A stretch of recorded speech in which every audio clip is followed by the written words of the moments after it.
We finally got the Dangai Ichigo or final Getsuga Tenshou Ichigo trailer that we thought we were going to get last week.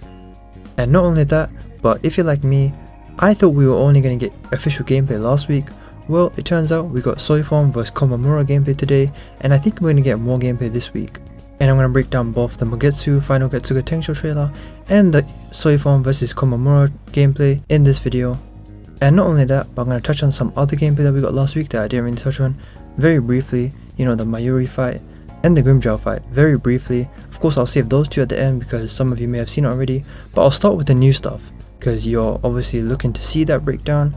But before I do get into that, since you do enjoy Bleach Rebirth or Souls content, make sure to hit that like button and subscribe because you obviously like that content. And I'm going to continue covering the game as we lead up to the release date and of course once the game comes out. So stay tuned for that, hit that subscribe button, help me get to 2,000 subs as soon as possible. But with that said, I'm your boy Kaizen and let's get straight into it. So of course we start off with the regular Dangai Ichigo. They don't really call him that, it's just Ichigo Kurosaki, the final Getsuga Tenshou. And straight off the bat we see him with the chains, the black sword, and he's just mugging us straight off the bat as he does, you know, it's Ichigo, especially in this form, full of aura. And as you see, his attacks have that red and blue tinge, although I think the red is for everyone. And of course starting with his signature move, Abrupt Throw, a low accurate move just like all the moves in this game. Because if you remember when he face palms Aizen, well, he seems to do that in this trailer, and he's fighting Aizen too. So he basically grabs Aizen by the face or whoever he's fighting, lifts them up into the air and then slams them down. But this doesn't come until he first lands an unguardable attack, which is pretty much just a standard slash move where he spins around. Very simple, yet it feels so disrespectful to land it. Very accurate to the anime if you remember when he grabbed Aizen by the face and slammed him down. I did see someone compare this to a Guilty Gear move, so yeah, there's nothing new in these 3D fighting games because that's what this is pretty much. And I know this move is going to piss off a lot of people online. But yeah, then we move on to Spiritual Pressure move number 1. Gargantuan Spiritual Pressure. And this is a very simple but very effective counter move.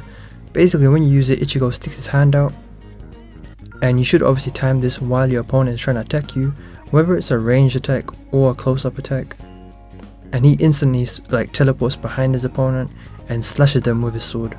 But I do believe that you have to time this as your opponent attacks you. You have to time it right. Now this is where it gets very interesting and exciting. So instead of a second Spiritual Pressure move, and instead of a regular Keycon move or Awakening, instead he has this Keycon Countdown move, which is kind of like an Insta-Kill move in just 3 hits. Now here's how it works. So he lands these Keycon moves, right, which is just a standard slash. But the thing is, it doesn't do any Keycon damage, like it's not taking down their Konpaku, I believe. So you land these twice, right, and on the 3rd strike, it's basically over. He goes into final Getsuga Tenshou Ichigo or Mugetsu, and you see his transformation.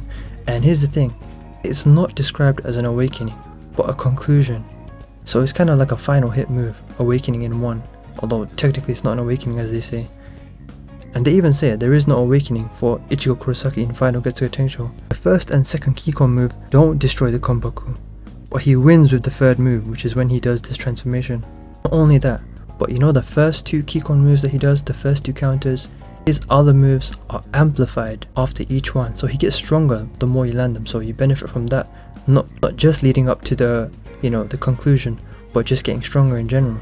Now the caveat is, he doesn't do Konpaku damage with those moves, but he's not lowering the Konpaku, and I believe you have to get down to a certain point each time.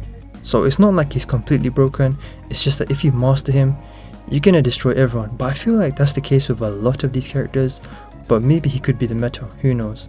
And of course we know how this conclusion goes if you watch the anime, but they don't really show it much. However, we do see some more visuals, him mugging us, as they show like a little description of him, characterized by the unique battle style that is vastly different from the other characters. And he is different from the other characters because, you know, you gotta play the story mode to unlock him. He's very special. And we see some more visuals of, you know, the actual Mugetsu form, and that's about it for that trailer.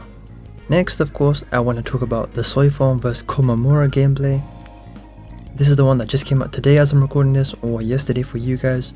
And this one got a lot of people talking because, first of all, Komamura's Bankai is just like, it's like no other Bankai in this game. He's a boss battle in himself, and I'm going to elaborate on that in a second.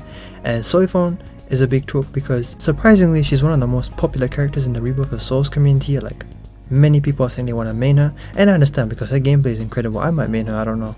I'll definitely play her a lot more than some other characters. Now there is one thing that really stands out about this gameplay. Well, there's two things, but one especially. But first of all, let's just talk about the little details. Now, one thing that I really liked about this gameplay, and I know we've seen Soifon gameplay already, but to a lower level with Morita-san, but in this one we see a lot more of a great movement, you know, the sidestepping and all that. We even see it from Komamura, like he did like a perfect dodge move when Soifon tried to attack him. He dodges it and it's like there was a little slow-mo before he does like the perfect, what's it called, like, you know when they teleport behind them, perfect counter, whatever it's called, he did that. The reverse thing, he did that and it was really cool. He had to time it perfectly, of course. And while we know she's like an agility type character, a movement based character, like she really showed it off in this gameplay. And it's crazy because we're probably going to see higher level gameplay than this. But yeah, her sidestepping was great. There was one part where she was doing like backflips and she was up in the air, you know, as they are Bleach characters are able to go up in the air and act as if they're still walking. Yeah, we saw a bit of that too. And one little thing that looked just incredible, I know I've kind of seen it already, it was a Shikai move, you know, that butterfly thing, which is like a 2-hit kill, although you have to charge it up and land it perfectly. But I know that's going to be a problem online, and I know that's part of why she's so popular, because a lot of people like her because of that Shikai move. People like it more than her Bankai, let's be honest. But yeah, it was really cool, that triangle butterfly thing. I don't think we see her land it ever in any of these gameplays, like the actual finishing move, but we're gonna see it soon, don't worry. Now as for her Bankai, obviously we know what it is. It's like a massive, it's pretty much like a nuke, you know, and it takes out 6 Konpaku. That is insane, 6 Konpaku, guys.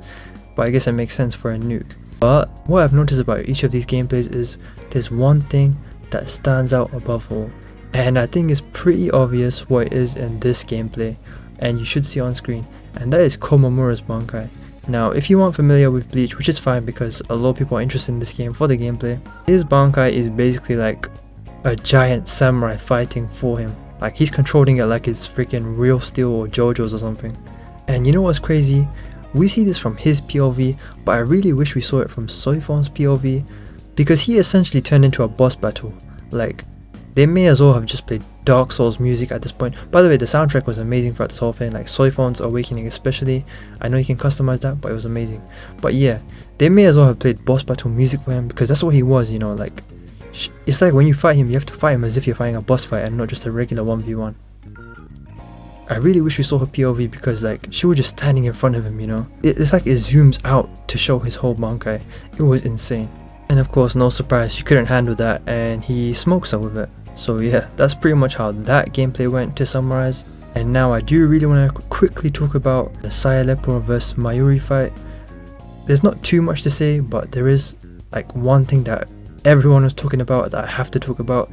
And before I get into this, don't forget to hit that subscribe button before you enjoy the rest of the video. But yeah, hit that sub button. So yeah, Szayelaporro, we knew this was going to be a feature, but seeing it in action was just crazy. Like when you actually watch the fight, literally he just comes back to life, which is just crazy, honestly. Now we do know he's one of the most complicated characters to use. Him and Aizen seem to be the most complicated. I'm assuming you have to reach certain like circumstances to be able to use this revival thing, but I'm sure people that master him will be able to use that, and it's going to be a nightmare online, let's be honest. Now, before I get to Mayuri, one other thing about Szayelaporro is, you know that move that he does where he destroys one of your organs by, you know, destroying those little tablet things? A very cool and low accurate detail is, each time he uses it, he picks out a different organ, and you can visibly see that it's a different organ and a different one of those little, you know, those tablet things that he destroys, different color and different shape. Very cool little detail and low accurate. Now as for Mayuri, yeah, it's really cool how you can use Nemu, and I believe he uses Squad 12 fodder too, like they sacrifice themselves. But also, his arm move is going to be just so annoying to deal with online, but really cool to use as well. Even though I don't like him, it's a cool move. It's like Scorpion from Mortal Kombat, like when they're far away, he can just throw that thing over there, drag them in, and then keep landing combos on the opponent. So that's really cool.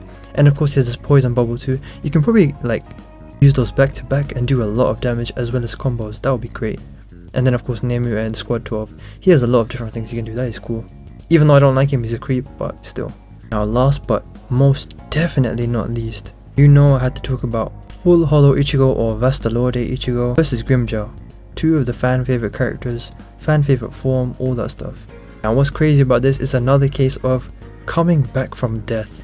But in this case, if he reached a certain circumstances, he not only comes back from death, he comes back from death as Vasto Lorde Ichigo. Now obviously this is a specific form of Ichigo. I think it's the visored form if I'm not mistaken, or Bankai form, whatever, the one from Huikamundo arc. And he looks so demonic and monstrous, and not just the form itself, but the way he like resurrects and throws that like Zero Blast was incredible.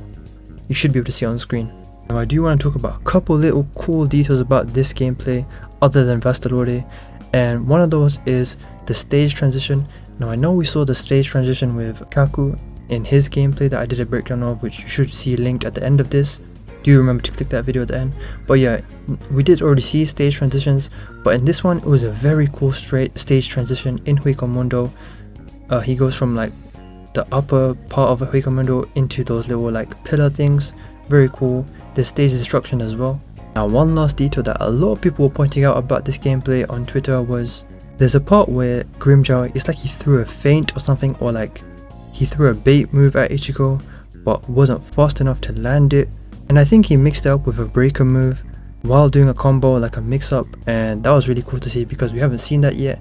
And we know like it's possible, but we haven't seen the moves put together in these gameplays much before now, of course. So that was cool. Like he combined the breaker move with a mix up and tried to bait Ichigo and land some more on him, but I guess he was too slow or got caught. So yeah, that was cool, and that would be cool to deal with, as well as landing on people. And we'll be able to do that on the 21st of March when this game comes out, which I'm going to cover.